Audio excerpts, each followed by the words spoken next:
అయ్యో! నాకు జున్నంటే చాలా ఇష్టం.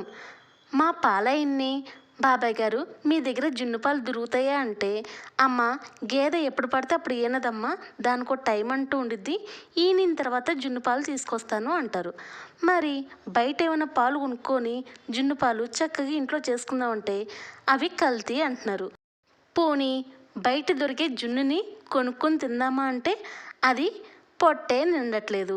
ఇంకా అంతంత వందలేసుకుని ఏం కొంటాను? ఇలాగా ఎప్పుడు నా సొల్యూషన్ తీరేది?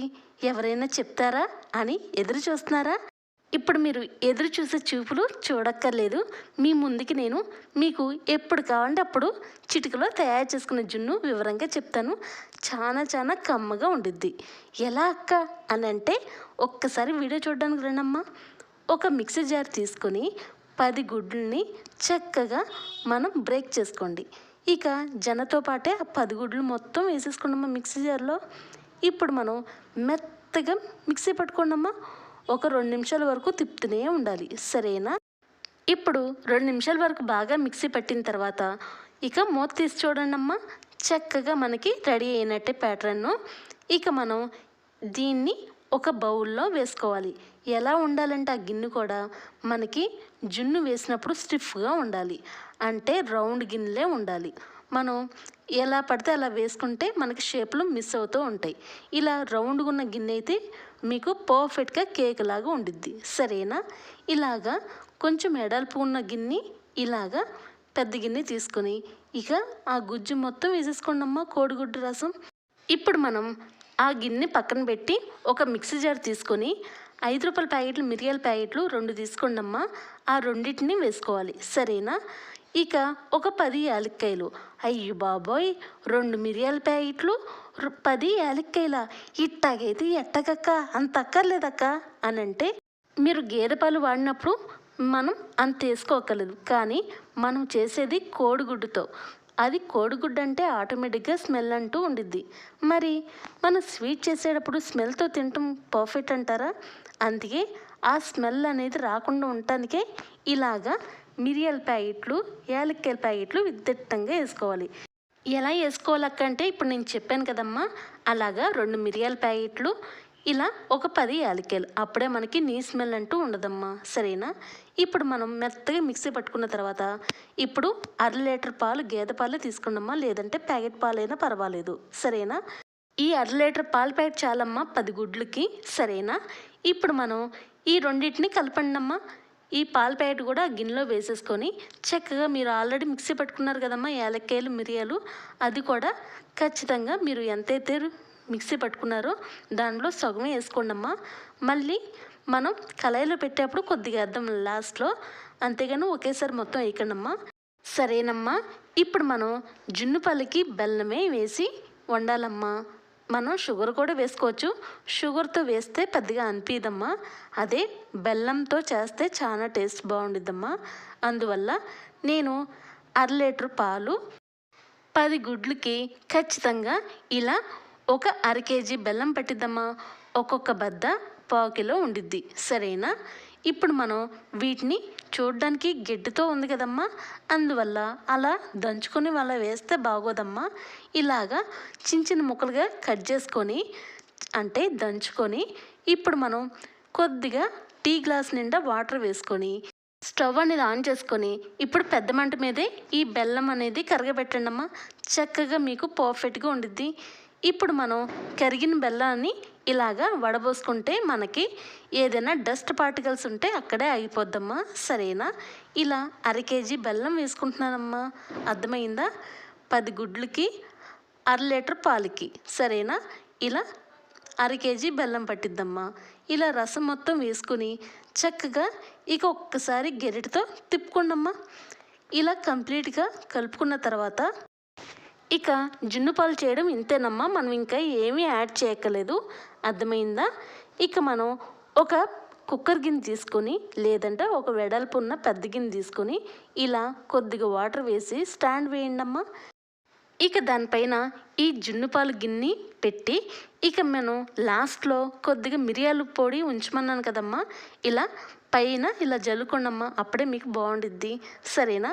ఇప్పుడు మనం స్టవ్ అనేది ఆన్ చేసుకుని సిమ్లోనే పెట్టాలి, సరేనా? పెద్ద మంట వద్దు, ఇటు మీడియం మంట కూడా వద్దమ్మా, మరి సిమ్లోకి వెళ్ళిపోవాలి. ఇక దానిపైన ఈ కుక్కర్ గిన్నె పెట్టి ఇప్పుడు కొద్దిగా మూత వేసుకోండమ్మా. మీకు పర్ఫెక్ట్గా ఉండాలి. మీరు మూత వేసుకుంటేనే మనకి చక్కగా ఉడికిద్దమ్మా, సరేనా? విజిల్ పెట్టుకోకండమ్మా. ఇలాగ నేను చూపించే విధంగానే మూత వేసుకొని ఇక చూసారా మంట చూడండి ఎంత ఉందో, అలాగే ఉండాలి. ఖచ్చితంగా గంటన్నర సేపు వరకు ఉడికించుకోవాలి. చాలామంది పావుగంటలు అయ్యిద్ది, 20 నిమిషాలు అయిపోద్ది, అరగంటలో అయిపోద్ది అని చెప్పే మాటలని మీరు నమ్మద్దమ్మా. ఎందువల్లంటే నేను ఏదైనా తప్పో ఒప్పో నిజాయితీగా చెప్తున్నాను. ఇలా మనం గంటన్నర సేపు వరకు ఇలా సిమ్లో పెడితే పర్ఫెక్ట్గా ఉండిద్దమ్మా, సరేనా? ఇలా ఖచ్చితంగా గంటన్నర సేపు వరకు చూసి ఇక మీరు స్టవ్ అనేది ఆఫ్ చేసుకుని ఇలాగా దీన్ని డీప్ ఫ్రిడ్జ్లో పెట్టేసుకోండి అమ్మ. స్టాండ్ వేసి మీకు ఖచ్చితంగా 5 గంటల వరకు డీప్ ఫ్రిడ్జ్లో ఉండాలి, సరేనా? అది కంప్లీట్గా కూల్ అయిన తర్వాత ఇలాగా తీసుకోండి అమ్మ. లేదక్క డీప్ ఫ్రిడ్జ్లో వద్దు, నార్మల్ ఫ్రిడ్జ్లోనే పెట్టుకుంటాం అక్క అంటే అయితే మీరు సాయంత్రం వేళ చేయండి అమ్మ. చక్కగా నైట్ కల్లా మీకు నైట్ అంతా నార్మల్ ఫ్రిడ్జ్లో ఉండి మార్నింగ్ కల్లా తినచ్చు, సరేనా?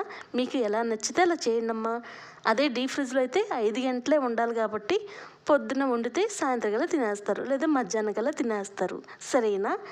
ఇప్పుడు చూసారా ఎంత పర్ఫెక్ట్గా ఉందో. ఈ జున్ను మీరు తినే కొద్దీ తింటూనే ఉంటారమ్మా, అంత పర్ఫెక్ట్గా ఉండేది. మీకు నీ స్మెల్ కూడా రాదమ్మా. మీరు ఎక్కువగా యాలక్కాయలు ఇలా మిరియాలు వేస్తే మీకు పర్ఫెక్ట్గా ఉంటుంది. అర్థమైందా? నేర్చుకుంటారు కదా, మీకు ఎప్పుడు కావాలంటే అప్పుడు తినచ్చు, సరేనా? గేదె ఈనక్కర్లేదు, కల్తీ పాలు తీసుకొచ్చి మోసపోవక్కర్లేదు, సరేనా? ఇప్పుడు నేను నెక్స్ట్ రెసిపీ సగ్గుబియ్యం పాయసం. ఇది ఎక్కువగా మా అమ్మగారు నా చిన్న వయసు నుంచి ఇస్తూ ఉంటారు. ఎందువల్లంటే నేనేదో బాగా చదివేస్తానేమో అనుకొని మా అమ్మగారు ఎప్పుడు నా కూతురు అలసిపోతుంది, చక్కగా చదివి వేడి చేసిద్ది అని ప్రతి నైట్ నాకు సగ్గుబియ్యం పాయసం ఇలా చేసి ఇస్తారమ్మా. అది నాకు గుర్తుండి నేను ఈరోజు ఎంటెక్ చేశాను. మరి ఎంటెక్ చేశానంటే ఇలా పాయసం తినే అంటారా? మరి మీరు ఎంటెక్ చేయాలి కదా, అలాంటప్పుడు ఇలాంటి పాయసం ఒక్కసారి ట్రై చేయండి అమ్మా, సరేనా? మరి వీడియో చెప్పడానికి మా అమ్మ చేసిన సగ్గుబియ్యం పాయసం మీరు కూడా తినాలి కాబట్టి వివరంగా చెప్తాను. నాతో పాటు వీడియో చూడడానికి రండమ్మా. ఇప్పుడు నేను ఒక కళాయి తీసుకొని ఒక 1/2 కేజీ సగ్గుబియ్యం తీసుకున్నానమ్మా. చక్కగా వీటిని శుభ్రంగా ఒకసారి వాష్ చేసుకుని మంచినీళ్ళలో ఇక మనం గిన్నె నిండా మనం వాటర్ నింపుకోండమ్మా. ఇది సగ్గుబియ్యం అనేది సన్న మంట మీద మనం ఉడికించుకుంటూ ఉండాలి. అది ఎంతసేపు పట్టిద్దో నేను ఎగ్జాక్ట్లీ టైం చెప్పలేనమ్మా. 20 నిమిషాలు పట్టచ్చు, అరగంట పట్టచ్చు, లేదా 40 నిమిషాలు పట్టచ్చు. నేను కన్ఫామ్గా చెప్పలేను. మనం అంతసేపు ఉడికించుకోవాలమ్మా మెత్తగా. మీకు అంత టైం లేకపోతే చక్కగా ఇలా కుక్కర్ గిన్నెలో ఒక ఖచ్చితంగా 5 విజిల్స్ వచ్చేంత వరకు మీరు విజిల్ పెట్టుకోండమ్మా వాటర్ వేసి. ఇక 5 విజిల్స్ అవ్వగానే మీకు అయిపోద్దమ్మా. ఖచ్చితంగా 5 నిమిషాల్లో మీకు సగ్గుబియ్యం అనేది రెడీ అయిపోద్దమ్మా. మీకు టైం బట్టి, లేదంటే కుక్కర్ గిన్నె లేకపోతే ఇలాగే చేయండమ్మా, సరేనా? ఇలా చక్కగా ఉడికించుకొని పక్కన పెట్టండి. ఇక మనం 1/2 కేజీ సగ్గుబియ్యానికి ఇలా 1/2 కేజీ బెల్లం పట్టిద్దమ్మా, సరేనా?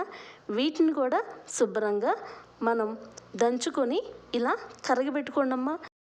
ఇలా ప్రతిసారి బెల్లం అనేది కరగబెట్టుకుంటేనే మీకు తినేటప్పుడు ఇసుక లేకుండా, గడ్డి పరకలు లేకుండా మంచిగా ఉండిద్దమ్మా, సరేనా? ప్రతిసారి ఈ మీకు మర్చిపోకుండా చెప్తూనే ఉండిద్ది, సరేనా? ఇలా కొద్దిగా టీ గ్లాస్ నిండా వాటర్ వేసుకొని ఇలా కరగబెట్టుకున్నామా 1 నిమిషాల వరకు. చక్కగా ఇది కంప్లీట్గా కరిగిపోయిన తర్వాత ఇక మనం ఈ విధంగా ఉండాలి, ఎక్కడ గడ్డలు లేకుండా మంచిగా పర్ఫెక్ట్గా అవ్వాలి, సరేనా? ఇక మనకి బెల్లం రసం అనేది పర్ఫెక్ట్ అయినట్టే కదమ్మా. ఇక స్టవ్ అనేది ఆఫ్ చేసేయండి. ఇప్పుడు నేను ఇన్నాడ మనం సగ్గుబియ్యం వేయించాం కదా, ఆ గిన్నె సరిపోదమ్మా. అందువల్ల ఒక పెద్ద గిన్నె తీసుకుని సగ్గుబియ్యం మొత్తం దాంట్లో వేసుకొని ఇప్పుడు కరిగిపెట్టిన బెల్లం రసం కూడా వేసేసుకున్నానమ్మా కంప్లీట్గా. ఇప్పుడు నేను 1 లీటర్ పాలు తీసుకుని చక్కగా మనం పాలు అనేది వేడి చేయండమ్మా. కొంచెం మసాలమ్మ, కొంచెం ఎరుపు రంగు వస్తే బాగుంటుందమ్మా. ఈ విధంగా మసిలిన తర్వాత ఇప్పుడు ఈ లీటర్ పాలని ఆ సగ్గుబియ్యం దాంట్లో వేసేయండమ్మా, మొత్తం వేసేసుకోండి. ఇప్పుడు ఒక 6 యాలక్కాయలని దంచుకొని ఇలా వేసుకోండమ్మా. ఇలా వేసుకొని చక్కగా ఒకసారి మొత్తం కలిసేలాగా బాగా కలుపుకోండమ్మా. ఈ విధంగా మొత్తం కంప్లీట్గా కలిసిన తర్వాత ఇక మనం అయ్యిందంటారా? లేదు. ఇప్పుడు నేను ఒక కళాయి తీసుకొని కొద్దిగా నెయ్యి అనేది వేసుకోండమ్మా. మీరు ఖచ్చితంగా 3 టేబుల్ స్పూన్ చాలమ్మా. ఇలా నెయ్యి మొత్తం కరిగిన తర్వాత పచ్చి కొబ్బరి ముక్కలు ఉంటాయి కదమ్మా, ఆ ముక్కల్ని ఇలాగా దోరగా నేతిలో వేయించుకోండమ్మా. ఒక 2 నిమిషాల వరకు మనకి ఆ ఎండు కొబ్బరి అనేది కొంచెం కలర్ అనేది షేడ్ అవ్వాలమ్మా. మనకి లైట్ బ్రౌన్ కలర్ రావాలి.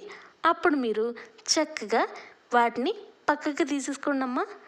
ఇలా వేరే ప్లేట్లో పెట్టేసుకున్న ఈ విధంగా ఉండాలి కలర్ అనేది, సరేనా? ఈ విధంగా ఉన్నప్పుడే మీరు తీయాలి, లేదంటే నల్లగా అయిపోతే అస్సలు బాగోదమ్మా. మనం చేసేది మనం ఇష్టంగా చేస్తేనే కడుపారా తింటారు. ఇప్పుడు కంప్లీట్గా తీస్తారు కదమ్మా. ఇక మీరు కిస్మిస్ అనేది వేసుకోండమ్మా. మనకి టేస్ట్ తగ్గట్టు ఇన్ని వేసుకొని చక్కగా వాటిని కూడా దోరగా వేయించుకోండమ్మా. ఇలా వేగిన తర్వాత వీటిని కూడా తీసేసుకోండమ్మా అదే ప్లేట్లో. ఇక కంప్లీట్గా మొత్తం తీసిన తర్వాత ఇలాగా చక్కగా పాయసంలో వేసేసుకోండమ్మా, సరేనా? ఇలా పాయసంలో ఈ కొబ్బరి ముక్కలు ఈ కిస్మిస్లు కూడా మొత్తం వేసేసుకొని చక్కగా ఒక్కసారి కలుపుకోండమ్మా. ఇక లాస్ట్లో చక్కగా పిస్తాలు అనేది నూనెలో ఏం వేయించక్కర్లేదమ్మా. ఇలాగా మీకు కావాల్సిన వరకు ఇలాగా దానిపైన ఇలా డెకరేషన్ చేసుకుని హ్యాపీగా లాగించేయండమ్మా, సరేనా? అంత కమ్మగా ఉంటుంది కాబట్టి ఇష్టంగా తింటారు, సరేనా? ఈ రెసిపీ కానీ మీరు ప్రత్యేకంగా మీ వాళ్ళందరిలో మీరు కనబడాలంటే నేను చెప్పిన విధానంగా మీరు చేయండమ్మా. ఎంతమంది ఎన్ని కూరలు ఉన్నా మీ చేసిన ఐటెంనే ఇష్టపడుతూ ఉంటారు, సరేనా? మరి ఇంకా మంచి రెసిపీస్ ఈ యొక్క వివరంగా అర్థమయ్యేలాగా చెప్తూ ఉంటాను. మరి వెళ్ళరానా? నచ్చినాయి అమ్మ ఈ 2 వీడియోస్? నచ్చితే ప్లీజ్ అమ్మా ఒక లైకు, షేరు, సబ్స్క్రైబ్, ఒక్కసారి మీ అందమైన నవ్వు. మరి ఇంకా ఎక్క ఛానల్ కావాలంటే మా అమ్మ కాదు, సబ్స్క్రైబ్ చేస్తూ లైకులు కొడుతూ ఉండండి అమ్మా. మరి బాయ్ అమ్మా.